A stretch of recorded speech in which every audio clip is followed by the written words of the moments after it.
ಗುರುಜಿ, ನಾವು ಮಾತಾಡ್ತಾ ಇದ್ವಿ ಸೌಮ್ಯ ಕಾಳಿ ಮತ್ತು ರೌದ್ರ ಕಾಳಿ. ಕಾಳಿ ಅಂದ್ರೆ ರುದ್ರತೆಯಿಂದ ಇರೋಳು ಅಂತ ಅನ್ಸುತ್ತೆ. ಆದ್ರೂ ಕೂಡ ಸೌಮ್ಯ ಕಾಳಿ ಏನ್ ಮಾಡ್ತಾಳೆ ಅಂದ್ರೆ ನನ್ನ ಪ್ರಕಾರ ಅನ್ಸುತ್ತೆ ಸೌಮ್ಯವನ್ನ ನೀಡ್ತಾಳೆ, ಜೊತೆಗೆ ಶಾಂತಿಯನ್ನ ನೀಡ್ತಾಳೆ ಅಂತ. ಹಾಗೆ ರೌದ್ರ ಕಾಳಿ ನಮ್ಮಲ್ಲಿರುವ ಕೆಟ್ಟ ಭಾವನೆಗಳನ್ನ ಕೊಲ್ತಾಳೆ ಅಂತ ಕೂಡ ಹೇಳ್ಬೋದಲ್ವೇ ಗುರುಜಿ? ಮಾತುಕತೆ ಮುಂದುವರಿಸೋಣ. ಸತ್ಯವಾಗಿ ಹೇಳಿರ್ತಕ್ಕಂಥ ವಿಚಾರ. ಆ ರೌದ್ರತೆ ಅನ್ನೋದು ಯಾವಾಗ ಭಾವನೆ ಬರುತ್ತೆ ಅಂದ್ರೆ ನಮ್ಮಲ್ಲಿರ್ತಕ್ಕಂಥ ರುದ್ರ ರೂಪ, ದುರಹಂಕಾರ, ಅಹಂಭಾವ ಇದೆಲ್ಲ ಇರುತ್ತಲ್ಲ, ಅದನ್ನು ಮೆಟ್ಟಿ ನಿಲ್ತಾಳೆ.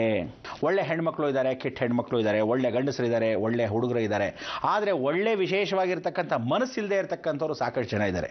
ನಿಜವಾಗ್ಲೂ ಒಳ್ಳೆ ಮನಸ್ಸಿಲ್ಲದೆ ಇರತಕ್ಕಂಥವ್ರನ್ನ ತುಳಿದು ಮೆಟ್ಟಿ ನಿಲ್ತ್ಕೊಳ್ಳೋದೇ ಮಹಾಕಾಳಿ. ಇಂಥ ಒಂದು ಮಹಾಕಾಳಿಗೆ ನೈವೇದ್ಯ ಮಾಡೋದು ಗೊತ್ತೇ ಇದೆಯಲ್ಲ, ಅವಲಕ್ಕಿಯನ್ನು ಮಾಡ್ಬೋದು. ಕೃಷ್ಣನಿಗೆ ತುಂಬ ಪ್ರಿಯವಾಗಿರ್ತಕ್ಕಂಥ ವಿಚಾರ. ಜೇನುತುಪ್ಪ, ತೆಂಗಿನಕಾಯಿ ಹಾಕೋದು ಮರಿಬೇಡಿ. ರುಚಿಯಾಗಿ ಮಾಡಿ ಸ್ವಲ್ಪ ಬೆಲ್ಲಾಗಿಲ್ಲ ಹಾಕಿ. ಇನ್ಮೇಲೆ ಯಾವ ಕಾಲಕ್ಕೂ ತಿಳ್ಕೊಳ್ಳಿ, ಸಕ್ಕರೆ ನೈವೇದ್ಯವನ್ನ ಮಾಡಬೇಡಿ.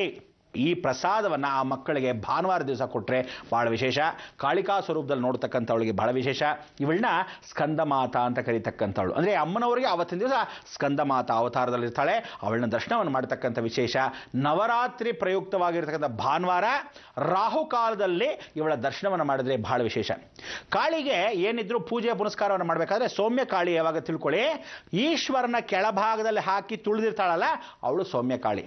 ಈಶ್ವರ ಇಲ್ಲದೆ ಇರೋ ಕಾಳಿ ಯಾವ್ದಾದ್ರು ಇದ್ರೆ ರುದ್ರಕಾಳಿ. ಜ್ಞಾಪಕ ಇಟ್ಕೊಳ್ಳಿ, ಮನೆಯಲ್ಲಿ ಯಾವ ಕಾಲಕ್ಕೂ ಕಾಳಿ ವಿಗ್ರಹಗಳು, ಅಯ್ಯಪ್ಪನ ವಿಗ್ರಹಗಳು ಈ ಥರದೆಲ್ಲ ಇಟ್ಕೋಕೂಡ್ದು.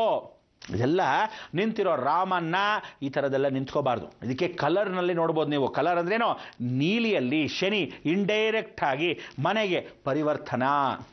ಅದಕ್ಕೆ ಎರಡನ್ನ ಪರಿವರ್ತನೆ ಮಾಡಿಕೊಂಡು ಜನಗಳಿಗೆ ತೆಂಗಿನ ಚಿಪ್ಪಲ್ಲಿ ಕೊಡ್ತಕ್ಕಂಥದ್ದು, ಕೂಷ್ಮಾಂಡ ದಾನ ಕೊಡ್ತಕ್ಕಂಥದ್ದು, ಹೆಣ್ಣು ಮಕ್ಕಳನ್ನ ಕರೀತಕ್ಕಂಥದ್ದು. ಕಾಳಿಕಾ ಸ್ವರೂಪದಲ್ಲಿ ಪುಟಾಣಿಯಾಗಿ ಸ್ಕಂದ ಮಾತಾ, ಮಕ್ಕಳು ತಾಯಿ ಜೊತೆಗೆ ಚಿಕ್ಕ ಮಕ್ಕಳು ಬಿಟ್ಕೊಂಡು ಓಡಾಡ್ಕೊಂಡು, ಅಂದರೆ ಬಟ್ಟೆಗಳು ಹಾಕ್ಕೊಳ್ಳದೇ ಇರತಕ್ಕಂಥ ಮಕ್ಕಳನ್ನ ಕರೆದಾಗ ನೀವು ಆ ಕಾಳಿಯನ್ನು ಅವಳು ನೋಡ್ಬೇಕಂತೆ. ಆ ಅಂಶವನ್ನು ಅಲ್ಲಿ ಸ್ಪರ್ಶ ಮಾಡ್ಕೊಳ್ಬೇಕಂತೆ. ಅಮ್ಮ ಈ ಅವತಾರಲ್ಲಿ ಬಂದಿದೆ, ತುಂಬ ಸಂತೋಷ. ಯಾಕೆಂದರೆ ಸ್ಥಿರತೆಯನ್ನು ಕಾಣ್ಬೋದಂತೆ, ಜೀವನದಲ್ಲಿ ಒಳ್ಳೆ ಲವಲವಿಕೆ ಕಾಣ್ತಿರಂತೆ, ಜೀವನದಲ್ಲಿ ಒಳ್ಳೆ ಅನುಗ್ರಹ ಸಿಗತ್ತಂತೆ. ಅದಕ್ಕೆ ಹೇಳೋದು, ಎಷ್ಟೋ ಜನ ಕೆಟ್ಟ ರೀತಿಯ ಭಾವನೆ ನೋಡ್ತಿರಲ್ಲ, ಅದಕ್ಕೋಸ್ಕರ ಹೇಳ್ತೀನಿ, ಸೃಷ್ಟಿಯ ಮೂಲವನ್ನು ನೋಡ್ತಕ್ಕಂಥವನಾಗ್ತಾನೆ. ಇದನ್ನೇ ವೀರಬ್ರಹ್ಮೇಂದ್ರ ಸ್ವಾಮಿ ಚರಿತ್ರೆಯಲ್ಲಿ ಬರೆದಿರೋದು. ಯಾವತ್ತು ಪರಪುರುಷ ಕಾಮದೃಷ್ಟಿ ಹೆಣ್ಣು ಮೇಲೆ ಬೀಳಬಾರ್ದು ಅಂತ ಹೇಳಿದಾಗ, ಚಿಕ್ಕ ಮಕ್ಕಳನ್ನ ನೋಡಿದಾಗ ಅನ್ಕೋಬೇಕಂತೆ, ಅಮ್ಮ ಯಾಕಮ್ಮ ನಾನು ಇಂಥ ಕೆಟ್ಟ ಭಾವನೆ ನೋಡ್ತಾ ಇದ್ದೀನಿ ಅನ್ಕೋಬೇಕಂತೆ. ಅದೇ ರೀತಿ ಸೃಷ್ಟಿಯ ಮೂಲವನ್ನು ತಾಯಿ ಪಕ್ಕದಲ್ಲಿದ್ದಾಗ, ಅಯ್ಯೋ ತಾಯಿನ ಈ ಥರ ನೋಡ್ತಾ ಇದ್ದೀನಿ ಅಂದರೆ, ನಿನ್ನ ಹೆಂಡತಿ ವಿನಃ ಎಲ್ಲ ಹೆಣ್ಮಕ್ಕಳು ನಿನಗೆ ಅಕ್ಕ ತಂಗಿರೋ ಅಥವಾ ಯಾವ ಕಾಲಕ್ಕೂ ತಾಯಿ ಸಮಾನ ಅನ್ನೋದಕ್ಕೆ ಇದೇ ರೂಢಿ. ಅದಕ್ಕೆ ಇಂಥ ಜಗನ್ಮಾತೆ ಕಾಳಿಕಾ ಸ್ವರೂಪದಲ್ಲಿ ಪ್ರತಿಯೊಂದು ಹೆಣ್ಣುಮಕ್ಕಳನ್ನೂ ಕಾಮದೃಷ್ಟಿಯಲ್ಲಿ ನೋಡ್ತಾ ಇರ್ತಕ್ಕಂಥವ್ರು ನಾಯಿ ಸಮಾನ ಅಂತ. ಅದಕ್ಕೆ ಕಾಳಬೇರು ಏನು ಮಾಡ್ದ, ನಾಯಿನ ಪಕ್ಕಕ್ಕೆ ಇಟ್ಕೊಂಡ. ಕಾಳಿ ಹೇಳಿದ್ಲು, ಕಾಳಬೇರವಾ ಬಾಯಲ್ಲಿ ಆ ನಾಯಿ ನನ್ನ ಮಕ್ಕಳನ್ನೆಲ್ಲ ಪಕ್ಕಕ್ಕೆ ಇಟ್ಕೋ ಅನ್ನೋ ಥರ ಆ ನಾಯಿನ ಪಕ್ಕ ಇಟ್ಕೊಂಡ. ತುಳಿದು ಹಾಕ್ಬಿಡ್ತಾನೆ ಅವನು. ಯಾಕೆ ಅಂದರೆ ಕಾಡು ನಾಯಿಗಳು, ವ್ಯಾಘ್ರ, ಉಗ್ರಶ್ವಾನ ಅಂತ ಕರಿತೀವಿ. ಅವನಿಗೆ ಉಗ್ರಶ್ವಾನ ಅಂದ್ರೇನೋ ನಾಯಿ. ಅದಕ್ಕೆ ನಾಯಿ ಬುದ್ಧಿ ಇಟ್ಕೋಬೇಡಿ.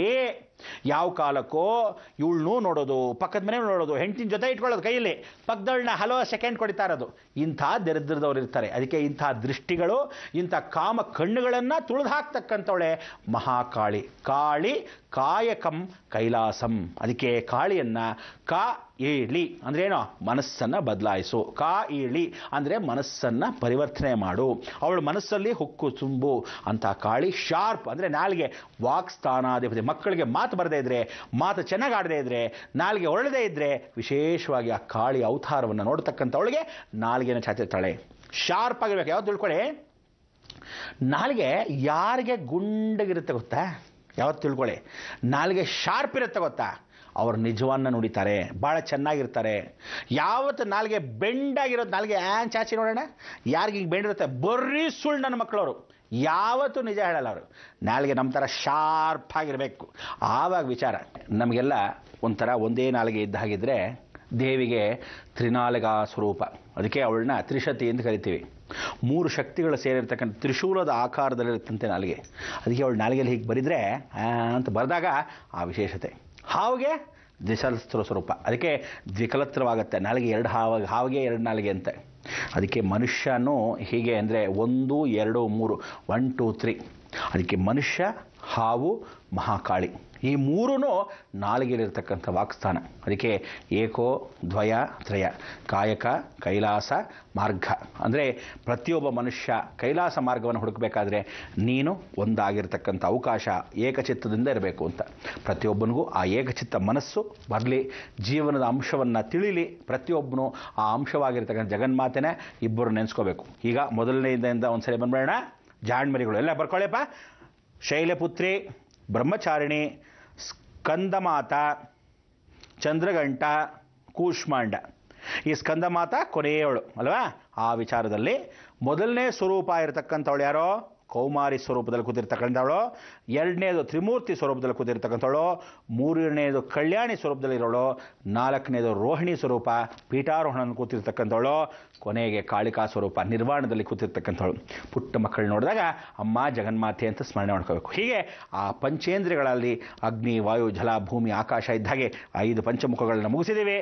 ಇನ್ನು ವಿಶೇಷವಾಗಿರ್ತಕ್ಕಂಥ ಆ ಮಹಾಪುರುಷ ಜಗನ್ಮಾತೆ ಕೃಪಾ ಕಟಾಕ್ಷ ಯಾರು ಸೃಷ್ಟಿ ಮಾಡಿದ್ದು ಅಲ್ವಾ? ಆ ಸೃಷ್ಟಿ ನಿಯಮವನ್ನು ನಾವು ತಿಳ್ಕೊಳ್ಳೋಣ. ವಿಶೇಷವಾಗಿರ್ತಕ್ಕಂಥ ಈ ಕಾರ್ಯಕ್ರಮವನ್ನು ಪ್ರತಿಯೊಬ್ಬರು ನೋಡ್ತಾ ಇರತಕ್ಕಂಥವ್ರು ಕೆಲವರಿಗೆ ಸ್ಕಂದವಾಗಿ, ಅನುಗ್ರಹವಾಗಿ, ಜೀವನ ಚರಿತ್ರೆಯಲ್ಲಿ ಪ್ರತಿಯೊಬ್ಬರಿಗೂ ಆಗತಕ್ಕಂಥ ಅನುಭವಗಳು ನಾನಾ ರೀತಿ. ನೀವು ಆ ಸೌಂದರ್ಯ ಲಹರಿ, ಶಿವಾನಂದ ಲಹರಿ, ಸಪ್ತಮಾತ್ರಿಕಾ ಜನ್ಮ, ಅನುಗ್ರಹ ಸಿದ್ಧಿ ಅಂತ 7 ಸಪ್ತ ಋಷಿಗಳ ಮಂಡಲಾಕಾರದಲ್ಲಿರ್ತಕ್ಕಂಥ ಜಗನ್ಮಾತೆಯನ್ನು ಕೃಪಾಕಟಾಕ್ಷ ನೆನೆಸ್ಕೊಳ್ತಾ ನಾವುಗಳು ಆ ವಿಶೇಷವಾಗಿರ್ತಕ್ಕಂಥ ದೇವಿನ ಯಾವ ರೀತಿ ನೆನೆಸ್ಕೊತೀವಿ? ಚಂಡಿಕಾ ಸ್ವರೂಪದಲ್ಲಿ. ಅಂದರೆ ಚಂಡಿ ಹೋಮವನ್ನು ಮಾಡಬೇಕಾದ್ರೆ ಈ ಎಲ್ಲ ದೇವಿಗಳು ಸೇರಿ ಕೊನೆಗೆ ಚಂಡಿ ಹೋಮವನ್ನು ಮಾಡಬೇಕು ಅಂತ.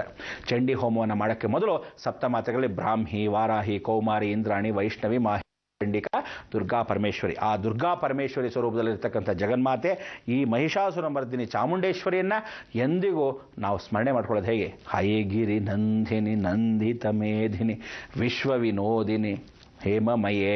ಅದಕ್ಕೆ ಆ ವಿಶ್ವವನ್ನು ನೋಡಿರ್ತಕ್ಕಂಥವಳು, ವಿಶ್ವವನ್ನು ಎಲ್ಲ ಅವಳಲ್ಲಿ ಅಡಗಿಸ್ಕೊಂಡಿರ್ತಕ್ಕಂಥ ಈ ಜಗನ್ಮಾತೆ ನಮಗೆ ಮಾತ್ರ ಅಲ್ಲ, ತ್ರಿಮೂರ್ತಿ ದೇವಾನುದೇವತೆಗಳಿಗೆ, ಯಕ್ಷ ಕಿನ್ನರ ಕಿಂಪುರುಷಗಳಿಗೆ ಜಗನ್ಮಾತೆ. ಎಲ್ಲರೂ ರಾವು ಕಾಲಕ್ಕೆ ವಿಶೇಷವಾಗಿ ಒಳಗಡೆ ಹೋಗಿ ಸೌಮ್ಯಕಾಳಿ ದರ್ಶನ ಮಾಡ್ಕೊಂಬನ್ನಿ ಅಂತ ಹೇಳ್ತಾ ನಾವು ನೀವು ಹೇಳೋ ಅಂಥ ಮಂತ್ರವನ್ನು ಪ್ರತಿದಿನ ಪ್ರತಿ ಕ್ಷಣ ಲೋಕಕ್ಕೋಸ್ಕರ ಹೇಳ್ತೀವಿ. ಹೇಳಿ ನೋಡೋಣ. ಲೋಕ ಸಮಸ್ತ ಸುಖಿನೋ ಭವಂತು, ಸನ್ಮಂಗಳಾನಿ ಭವಂತು.